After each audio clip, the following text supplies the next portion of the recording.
Fine, this is the 9th problem based on exponents and powers. We solve. It's a very simple one. Find the value of a 2 to the power of 0, right? 2 to the power of 0.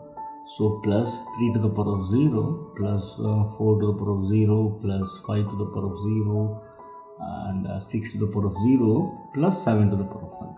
So they have given 4 options.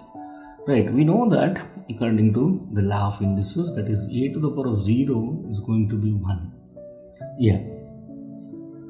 Right, which means, so any number with the power 0 which reduces to 1 only. So this means 2 to the power of 0 is nothing but 1 plus 3 to the power of 0 is going to be 1 plus 4 to the power of 0 is going to be 1 plus 5 to the power of 0 is 1. 6 to the power of 0 is also 1.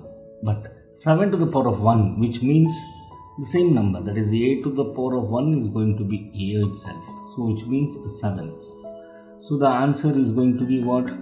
1, 2, 3, 4, 5, 5 plus 7, right, which is going to be 12. The answer is 12.